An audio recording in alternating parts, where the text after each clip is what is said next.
Hello, my beautiful people. Good morning, good afternoon, good evening, depending on where you for the watch this my video. My people, as soon as know for this our channel, say we they bring gists, aproko, anything we don't concern gist. Now with the land for this our channel. That's why you see, say this channel with the column Aproko Saga TV. Anyway, if you don't see that channel news and gist what they do for dear. My people, I beg, make una continue to encourage this channel by subscribing. Just subscribe. You don't take anything from you. Subscribe, put on your notification bell, like and share. I will also appreciate all of you when they watch our video, when they share our video, when also they like this our video. We really do appreciate you all. Okay, guys, I go leave una make una watch this video. This is our latest gist. May I leave una make una watch am. Okay, my people, I will see you now for my next video. Bye bye. Worry me. Yeah, my way, you go me yari me. Yeah, now where you get no real one zone your one nego. Yeah, get a one with big and young way. A one with big. He prefer one will in the street here. Eh, Abia no ma no suse, abia no ma no winner. Ya na ogwe igo bi gboge iwa, igo wa wi be gbege. Awa pa bobo. Wa gwa na ru ti go le lo pe wa re ri oja. Ina mo ma te gwe osie ni mesimi, kake ni mesimi mareba. Wa dokumeri ba mo pay ye bi ni veterio. Ya na ogwe ni mugi go onyago, ona afote no ba. Dori tali no gebe ijo mu ere webu o se meso ni jin amure yan owa ona afote no bari no seme ona lo totori no bane oni matama me mai so wani na tamama gweni ge no ba o we so na so eri ma na gbonje iwe ne gani adele dero ni we chopie 150 ne ye na wa o we ijore mo bi gbo gisigo ni jori o bi gbo sigo ni jori because I made a mess to ikwesto. So, again, na resto imi time in egbe me. I might enjoy one day a store or why a store. So make we not do make an egbe me. No what do I like na do I different place. Ya na igo big boss jore egbe. Big boss jore ya de ya imi big boss we say what fi jore wori ya na wa come ogbelu wa salobo. Igo ni ya fi ya o. Many of our guests were Paris if we go central. If central give go ya magbon ye for edi. Iyan feel go bi kokoa. Wa invite we go bi ko e ko siku e na me we go agbe. Aba iyan hin abagbe yan ba agbe be yan na. Iyan ba agbe be yan na we ba we je we go na ma de fian o we se. Iyan we mi yan gbagbagbagbagbagba. Very igbo in Nigeria de ne. Ya to ge wa sayo monu. They are the best no with business. If you go to Nigeria, here rush. Here we ni alone we. Awe la re gagbado be mansion, gagbado boy, you know. Awa be we be ni aya waka iya ka wa muni obi gbone. Ya ka wa chikudu. Ya ka chikudu. Oma iya mena ya chikudu, oga ya ku no ya ogozi. Oh, if you're born if you're born for me, you have the color. Where it gets money, boom, my fear or in the webo. Oga boga, each ever what I do. Your castle web of big bow, or big bow, my big bag, and you're not big bag. How I cook no big bow. Ije chukudu. Ije shoma. Big bogatia in a chukudu, and near chukudu, wag major.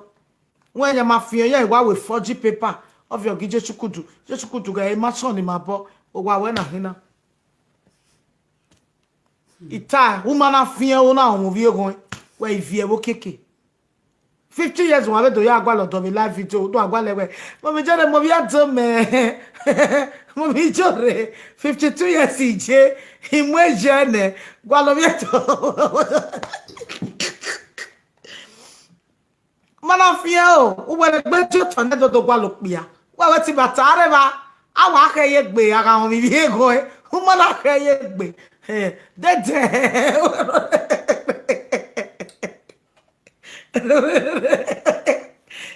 yeah igwa me bebe ni o we sister jore la o kwa lo bi gbo pa mu me egbe me no da fon we wa je ni egbe no da fun we wa je ni me ko me gbe yi oda mo me mu a wa wo be re mu ye me ko ga me ha no mu ijo salabua e kera la gbata won na tama ye chukudu ala emujo tegbo oga gbe uyo abo wa wo tegbe ma so uwo wigbo ngozi echimere odo mi oti o no kewe bore o mari obi ewe ugwe negari ben wena obi ewe ya we guyere ba gwere webo almost story o wa guarantee oni don't worry, I will not come to abroad. I will stay here. I will stay in Igbo land. You can stay with the Benin woman there. You can stay there. Because number 2, I will dog in a boy have school so wa. I will dog in a boy warrior. Oh, quack, sion. Why, when Magon wag when you with me? Kick me a joke yano. Imagine when wag with bed while you and one. Una go areva when we cook be. Make sure when you know raw dey tight. A document in our job dey tight. Hono we do, hono we outside, hono we job, but hono we bono. Your name must dey inside. A life in imagina who got just come on and won salobua, you will cry. You will cry.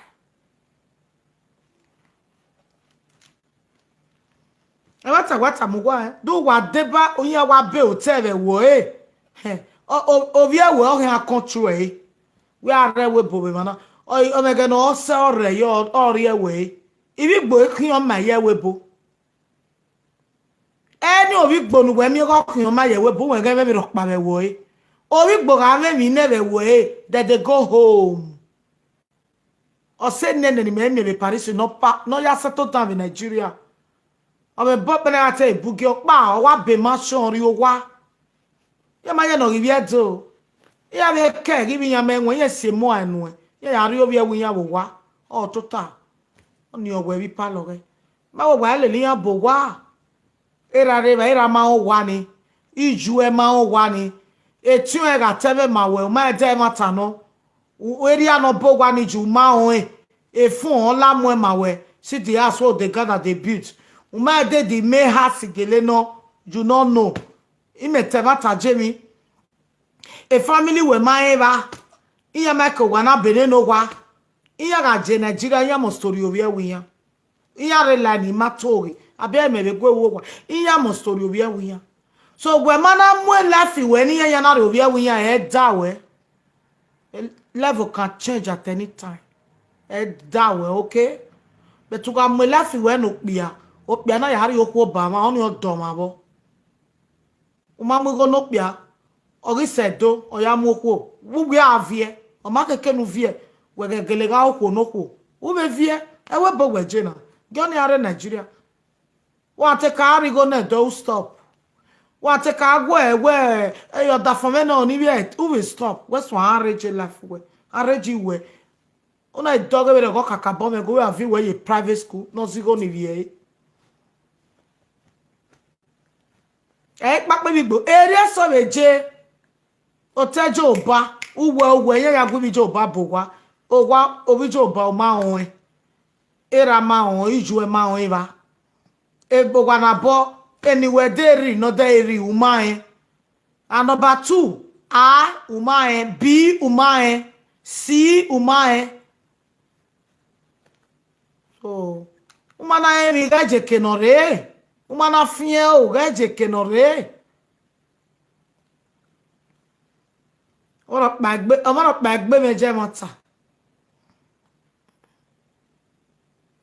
beni meje o mewe mi jo tegon ijo do o kia otobo ewo go boy yin wi otobo ewe ige wi me ni jore wa mu go negbe ya wi mi owe meti uje ko Abuja Edo is okay for me ogo me wa no madam jore omoze no but I de na kwe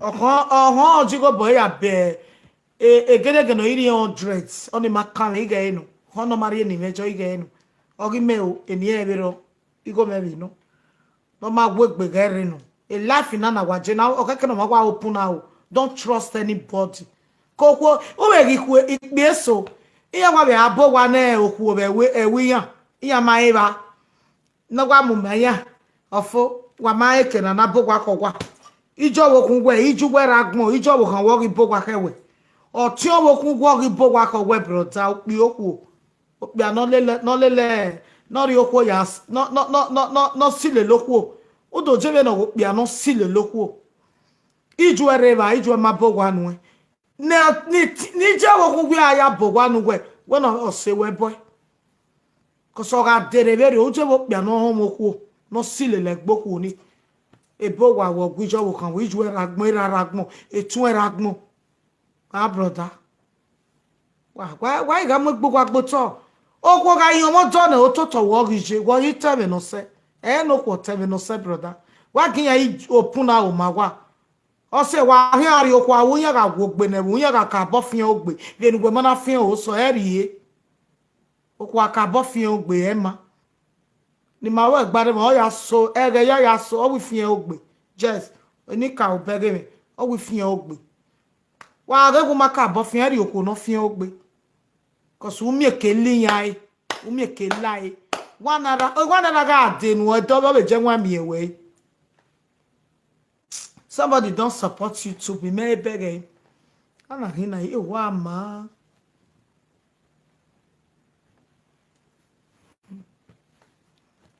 when it temata mawe position ya la diano bebo it temata mawe also the program even na ri e wo na ke they know where the original theater o be ara me gbe be ta laugh white and jebe no go a business white and jebe no go everybody have your own way of doing things aka a man o iwa mu go wa mu no piano o wa mu no bo kan no kan ya do toko yi era bi je ke no na doto ave doto ni ahe ave gbolu era bi je be di awie egbo e be di awie egbe no ko gwa rin charge emi awai for what da ebo yan lonu e o sa lo bo ave ni ka wo ga kewa oni o ga kewa egwe boni a o ga gban no we nu egwe o da o pe awe mi ge yeke o da o pe awe mi ge brother eyeke ebo wa we ga gwijo wo kan we ya mi o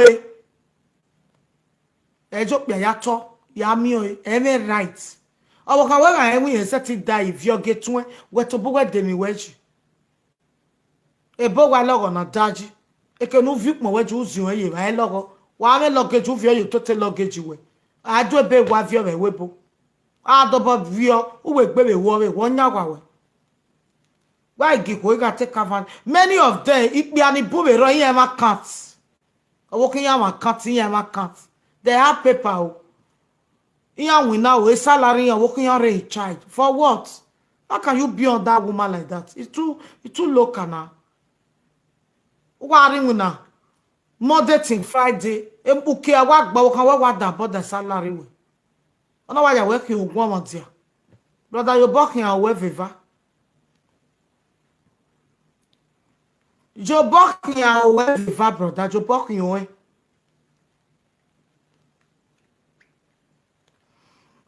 bo bia ga ma account okwo ga ma account u ga win na igo wo la wa account e government ga help wo kan wo bia la ge u ki ga gba wo kan agwo kan me miona wo kun wo kan ya ri go jo wo bo we mi ya go we ga ko ki go ya ga go we dai ozo we kan na agari gwangwa naira fi obo after receiving almost 2,000 euro. A man have to be a man, my brother. Be a man. Who go love you, go love you. Okwekme, not be my love. Many me jena mokwekme, quality okwekme. Okbiano we me love eh. Okbiano my right ore. Okbiano my you no keke. When I'm laugh when he made me got to work, ma we come. But ya ige we mafia iti we tota we o to bo we ari go we do wonu rie me ogo mo ogo me wetin aromo bo wetin wa aro credit card ibe gwewe a wallet wa wake wallet nothing the day your wallet mana wa arwe bo azua we tu wina cause we can we marry 10 euros o we po wa azua iwa ya ade le mi ne gbo ha gwete igo ro adu wina umebe wa je party wa rego lele to uya rego lele MC etu wina umebe arego awa mi go ya figo ne eye pa ngumegu we rego chema MC wa rego lele ya ojo pia ya zuwa o mana me credit cards do that dem be o wan ewu mebe we live like oh we wan mebe we wina we got Africa store wa yin ya we abeg we de mineral ni me I make den we be de no ma emi ma me mo wa de mi nu we o ma get ya mo gba ma gboto iya ya mi o ma fo we do wa ga da we ge yo be de ne we o mo no zuwa my ama no be zete no be zete we be de ni e ya live the life na we pa we digo we jive na mo hi awe lo nu e ya we agigo doma agaru webu ona rere we be fi obo ye po asema e tu mu ya we tin amu we o ojo ma ya lago te se o ma ru no ni ananu we ko e o brother na we se wa be de mi me e we every time wa zuan wa dodge la boss umesujo work ya because of 2 euro tickets the bus stop ene wa kian uke agbamugo no wokanwe na wa do shani sewe we no jimu no uyezu ozo umose ego ka gbonro we gbe awe nya we yeye isu obu owokun gwe na mi go na nwina iyore pie skin ore wa de salobua adi ma we lakoku wa shan odafon we ezu ozo we kenuje it's not good Emma wa shine agwa we be shine uga dress ariko agwa we be dress uga sile go dijo okeke na go ti bi ara agwa we gbe uga we to agwa we ya gbe to wa ija ogun wa kin pe anezu ozo di bi are magun a e bo begian abegu wa when wa ya wa ogun wa e we wa cha me sa do no we o 20 kere no dollar we bo na here and this the man we be elena abia no very o mama o 20 kere na here ye pa na wa na ho ye wa we na hi mama wa we na hi e pa do mo ko teme mama la re mama iri agwa we wa ja egui o wa kun mi e kun mi agwa me no ye bi o me ana ero sase na hina ye no na we ma gi yo iyo gwa to figure o awe mi ti o me no egui o iti ko me no I agwa mo me ojore la o agwa mo me biti gbogbo na wa la no gbe bata na le lugbe adiku biti odo fun we win na bata no me no wa bata no me na wa na ajore wa igwe no gijo iya mama we be wo gbe sha give no we afo ye kweku we ka ma na ku we ye kwe oni ma ka me la ga pa owo kin ya ga win oda fin ya ga wi afo ana gona be brother o wo kan wo be ku owe develop ile lo wo kan we age won ku amowe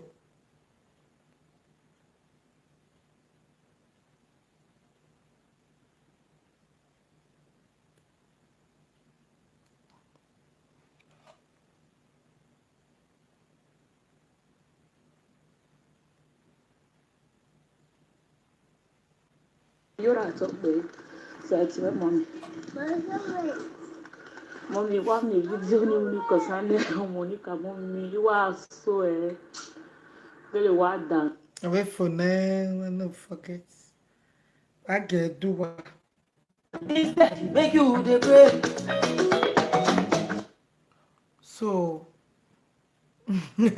that's another. Yeah, what we are for? Ugme so we are here, our mama.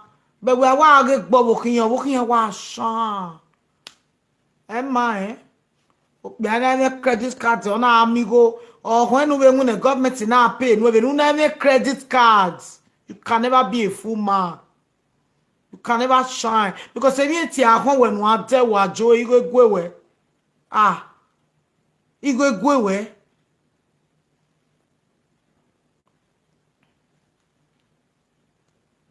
wa hin aya de mi wa hin aya de mebo ade fo yi moto 20 euro gona kan we be 20 euro no be ri enu e what of na imi no kan we bo ewo menu lati ani u de amana ri emi no kan ma be we bo baba na asi amene a shine o yi setting we na be gbo umanari eba inoko we eba inoko mana he ojo ma ya shine make una hear me well my people sister ngwa ewu wo the credit card ji the other for where are bank be tell me to no ya account ne ya account ne you just aloba ya yin wa ya account na owo wa ola wo ko so gbe so bana e de no ga kimi na when you are true Iriya me ba talent. So therefore when I me ba talent ni emi go no ya de. Eni buguri ba na e kere here the street. Omo pa be dero na ogwe ni fie sandwich ni e. Ina pa we winner. We the mineral ni me. We credit card me go da fun ogwo bo kan me for what? Na get no reason. Igi mune ori rio e bread ni na fie yeva. Me yogi mefo we warrior ga for we ogi must 2 minutes warrior ogi rio na me na we no de mineral we go we card igunye ile we the card when we na ogwo bo kiye just card go e better na me me de ni o be doge we just the one of them na ya do bo fia never o ya doge ile we pa la ni ya den but ma kama o ka no ri card nwe where you me o will we go gbe of course o no we na we lu go o ma ya lu gere love day we mo kwa oh my wife o ma na lu go go ke do lu we na jugbo joko do lu e we mo ku we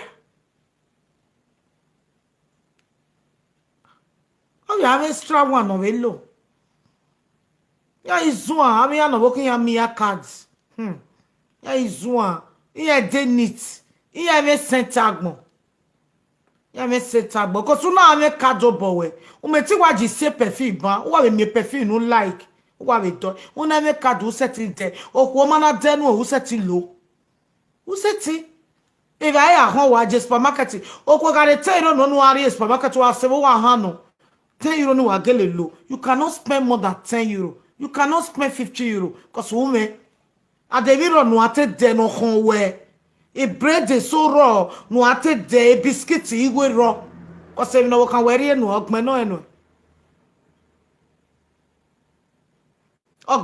ene no ya lu 10 euro ni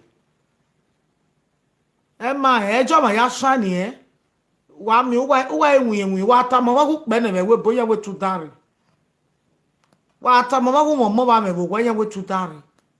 We did ulu do. So a message in adori enuwa. Wa ya ma o izobone izobone. Es na na we ko na we mu na ya be rigo no odafun ya bia no egwe. Ni mere no be net agwe lo efoni a. Wanya go a. Wanya go. Beno biere kwa chinwe na ni eba no wa ewo kwa hin agwa be dore e temi okpa wo de sa go be ile ko pe no pe wa die la ni na o ni fin wa ya o ipe abun no ma fin o we webu ya ma fin o many men ya ma wise iko wa total nyanya we ebo eso kwa be eso wa to be submitted the card ebo no ko lo open wa na den Because they say if they do it, the woman go say they love. No, the woman go take you like a mumu. The woman not go think say other for me love me or not be cat or me. No, always to mumu. Oko making na. O mumu matu why? Ekoge always think le lu awa me. Iye ke yin ru o yo bo gbe we bi yeke. O ga gwa wo si o egun a. O we an o wa me. O bo e ve ya ve cat me. We ma trust me. Egbe ogwe. Iye ri ya ru o apa ati why? Oh, Mama Didi Canada. Thank you, ma. Where's J? Where's Wama? Bonu kere regi dio. No be lie. No be lie. No be all. No. So boyan lo so ebo. They just want to do and make the woman know say they're too good. No, not be that one. Not be honor ya me too good. A television, my like a television or a woman take excuse in our bobo can would there. No tea butter. I working a man di butter, Junior, when you're dead. Also, while me and you not be. Oh, Mama, what to bless him again now. Thank you so much. Where's J? Where's my bag video man we mu YouTube we mo very neni go. Where's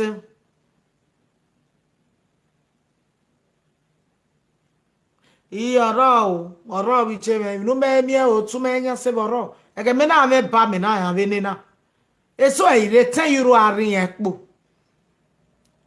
e 10 euro arin ekpo wa da me yo awe jo de vio ge ame ivio ne awe mi go no wa fra no wa won ijo ma o 10 euro pa wa lele mere igwe pa ya ge bank cross upo bank re ba awe ka de go wo ka me jo re he pa e ka di gwa wo we 10 euro awe ye hi akpa yi wo gware bo na re 10 euro na ni e op abeni mu no ekun akwa ro re ekun me jore do aja menu ja me bia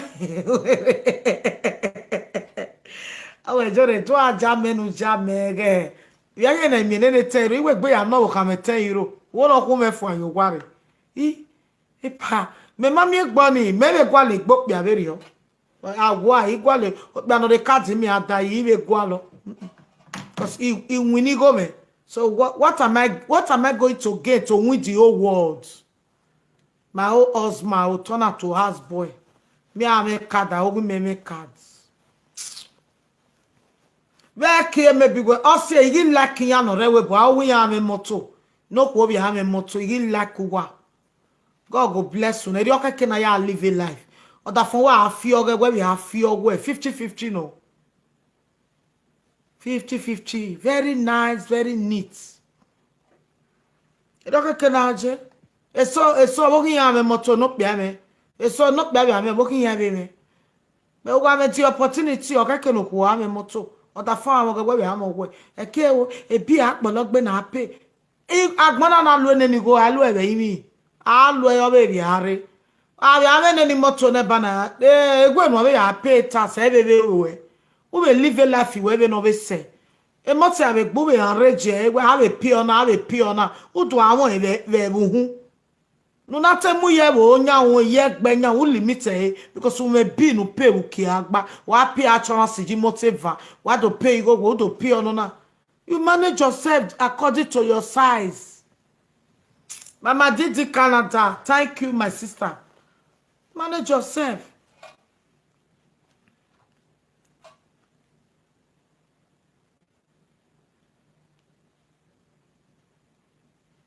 Yage, if you pan maybe Facebook.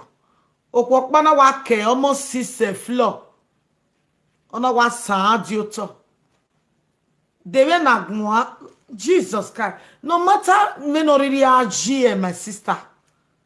Brother, egbegbo a. Ebe zi ogwo awa gbegbo a agbon ri wo da o agbon we no ri we wo da o ma se na ya bi we ra wo to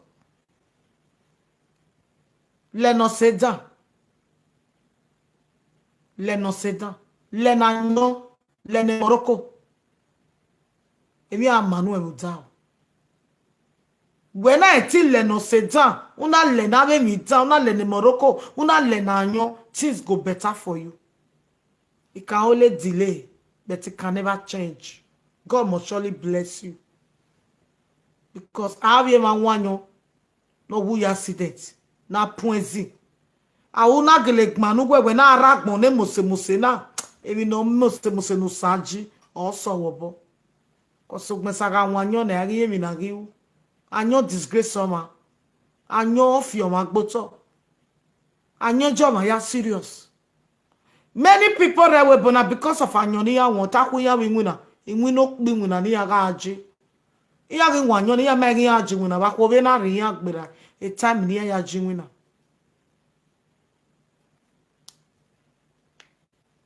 Ati wa bege go. Iya gi be wanyo ne isa eke na re ni ya akeku isinwu ne ya na muefua. Eso ay wanyo ne director gi ye tie ye ege ni ya tie ye so arobe director. Ebi ku ga so no be webo. So ga onu ama gbono rere amagwa wanyo wanyo no drunk.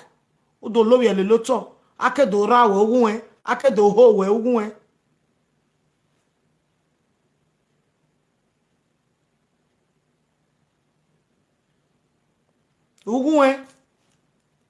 so ga onu wa enjoy the business we wa go e da we me ma so ni we do a business wo ma no me store una be anwa nyo we store ati we ayi egbera gege ni ya video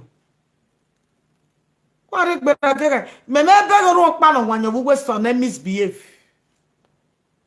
adokpa me ri wanyo na ti ara yo bo mu no ri amegbe ke we kokoko na yo bo mu no megbe e lokina iso aso e mata kwata mu wana ana ire oda me ginegbe no pa ire opie me ginegbe me na wa ore ejo metimeje me nwone me ire lokita wiji mi jore bo sunu sister no sister la wo ina uzuo wa kama me ni awu na get to dogun me dogun was speed fi motore okwa bie questo me fiere kun opa ike no ida me kunji ila mu iwon ajo wo loro we edere banyo na won igbe ni ya vasuwa owa no wanyo emma agbon na wari ere do awa won awogo pa wa no is okay ogokpa is okay once in a while. Not every time we no wo a full Jack Daniel. Wa won Jack Daniel ye tu won me. Ema egana ya wanyo ni Yesu ya tentoma. O se tin snap nakedness we. Ko so ba wanyo na emi no riu.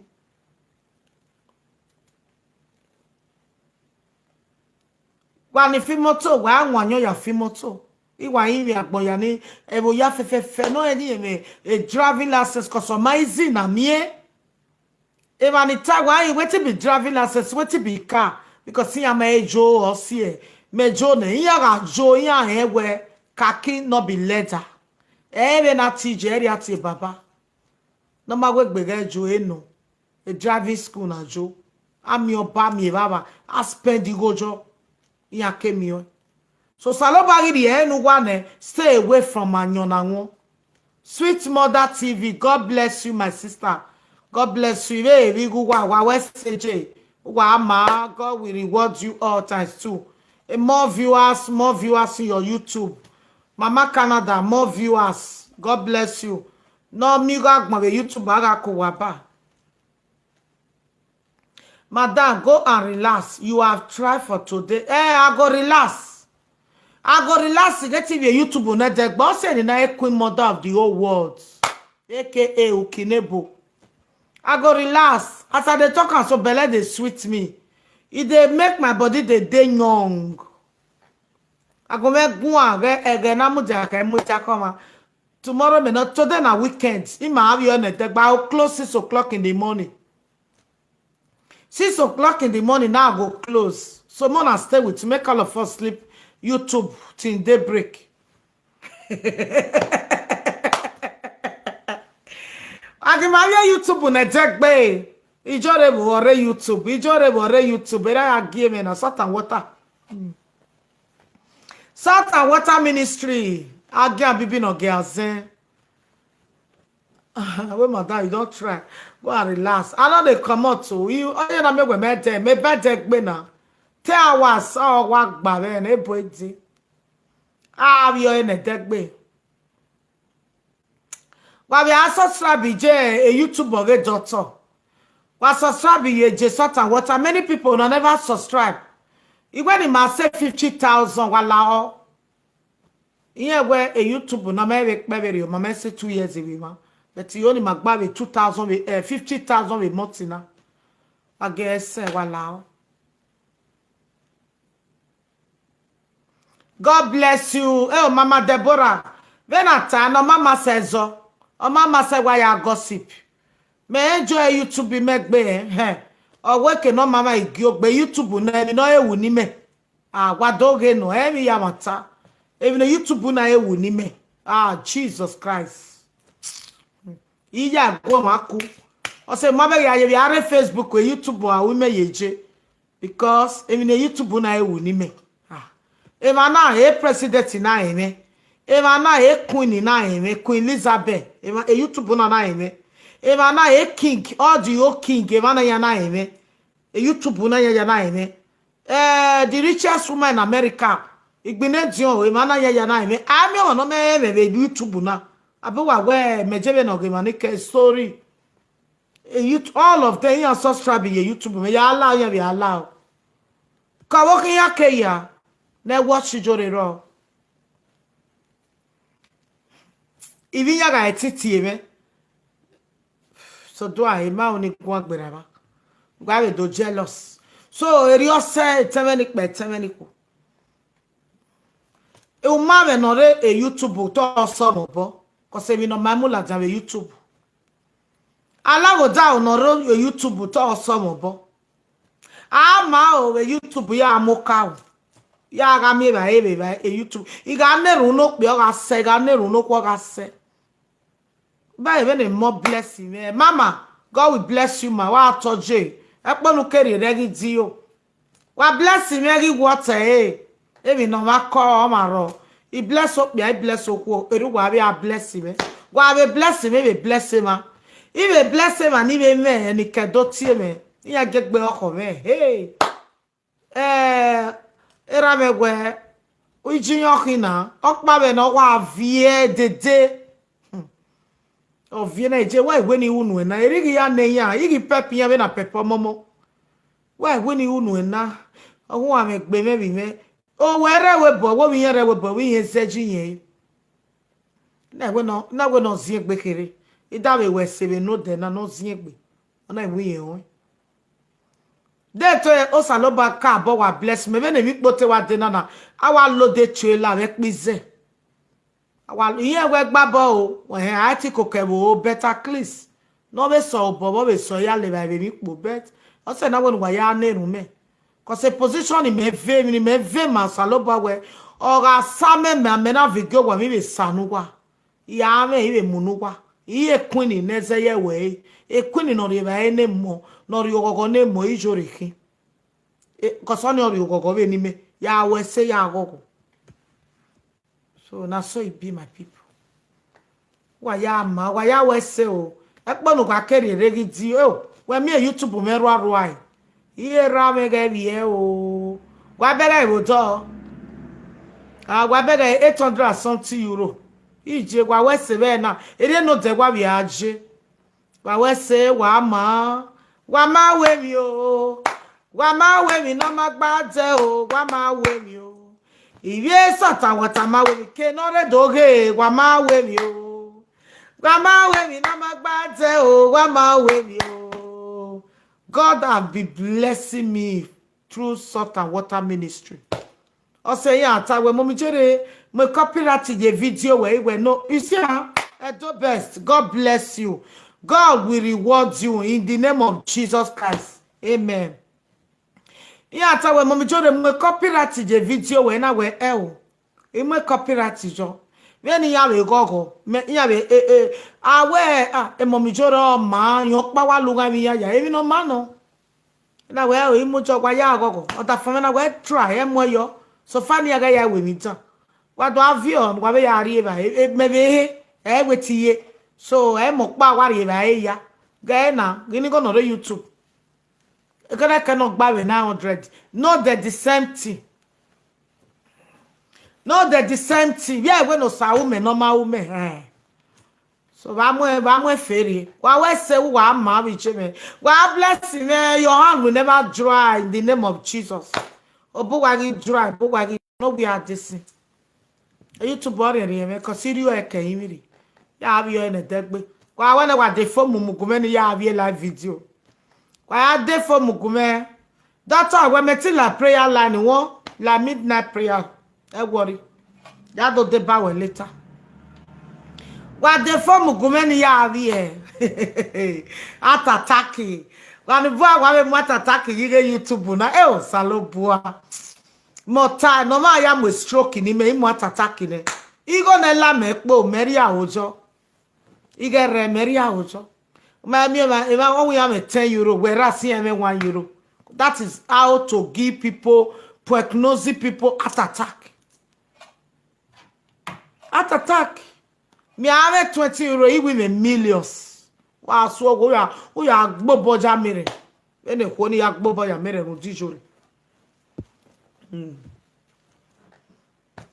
ta na wa go me sing one wa weekend imagine na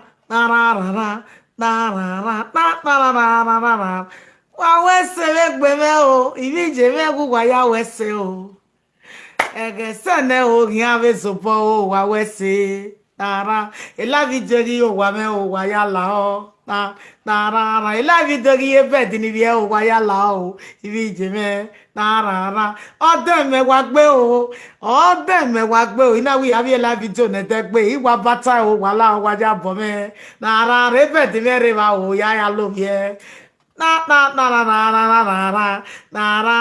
ela videri o wa me o erudo na wa ga jugbo o ta jo wa na aga je ki o ta jo wa o enegbe me na ibije me wa ya kin o wa ya we se we gbe me oh wa ije me wa bless me oh madam Eli ni je me o we se ije me we kina wa ije me o ije no ma se ko wa me magbe me na madam Eli ni je me o we se o akponu we kerere we gi se de ti o madam Eli na wa go me po me madam Eli wa ya ri run so me ije no kwa wa makina o we se we gbe me o ore bo na ti Australia na obanu yari me o ri zege ka o ije me no ge o we mi o si ba o ije me ni ya gaga o we se we gbe me na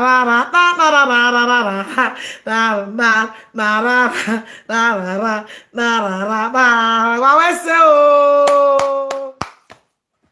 wa ya we se e ko wa fun me oi la video wa me ogiri o wa ya go wa gbọ́dọ̀ na we have here na degbe wa follow me who understand me let's see where who follow me okay me la kote ya wa gbọ́dọ̀ egbe wo me on the secret in real live video but some people don't know awo jere wa river o e pa ma wo pa ma e kun me be kun wo pa wa iri akun wa ne be wa ya ruwi wa do aye me ma be me ari akun me wa de o si e ori eke mewu ko so gbekun straight e ana salobua when I be gbode e moto aji jare e moto ajo duku wa ga go affect wa kun wa we na wa da we mo me jere ekun me ya ta wo e ko mama ri moto wa bounce wa o za o kwa ma dugbo kwa mama me nya we webo wo si e moto wa bounce nebe iyeke dustbin ni ya mu na mulatia be nebe o vi kuji wa ge gesima be e babes iya wa vi oboyo e doesn't wa gbe won tu tiri e koko biri wata alezi oko ya oko domo ouf pour moi ouf wa ogbekun Igbọdẹ, wà mí tó yà mẹ́. Igbọdẹ gẹ̀.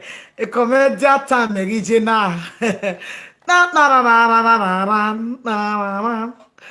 YouTube mẹ́ o, wẹ́wẹ́ sẹ́wẹ́ gbé mẹ́ o.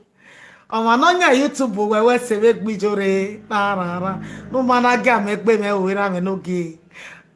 Master YouTube mẹ́ o, wẹ́wẹ́ sẹ́wẹ́ gbé mẹ́ o. Abi je me no kwa ni ya gaga o wa wese be gbe me. Abi ra me bo, ra me no kwa o wa wese. Ibi je me ni America. Wa ya wese o, abi teme ya ni America. E o, abi ra me no kwa ni o wa America yi me. Na. E mo ya ni re Europe o, wa ya wese be gbijo re me o. E me nu wa ya ni ru me o, ya wa so me gbe be ti an.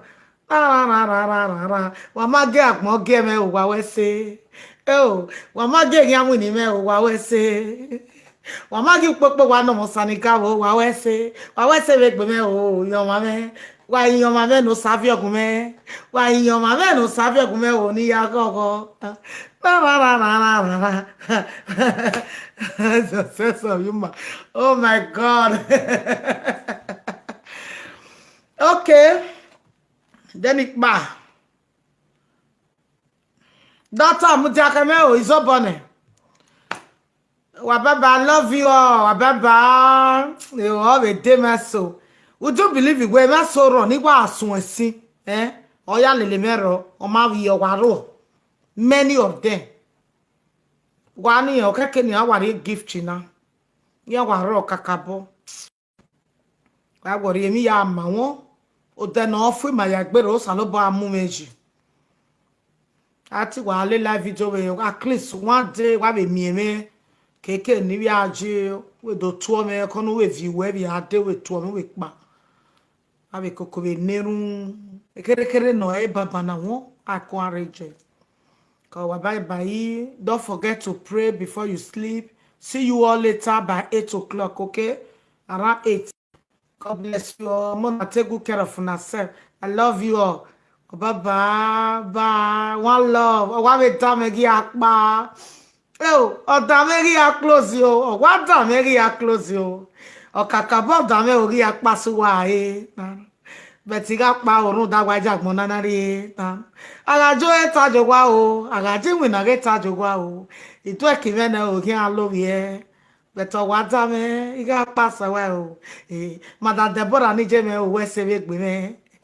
Madam Precious ni je me we sebe gbe me. My beautiful daughter, treasure me no one me o. We sebe gbe me o sister Joy ni agaga. Wa we se o sister Nancy Sister Nancy me o ko ne mose wana kin o. Ona o ko na mose soda fun e o yen wa no. Wa ya we sebe gbe me o ije me.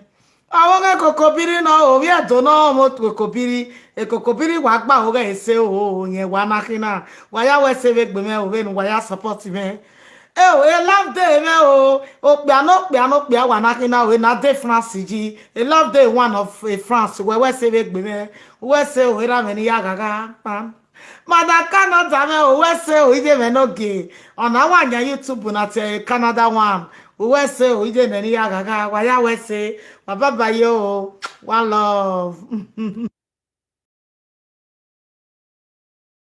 Amazing people, we don't come to the end of this video.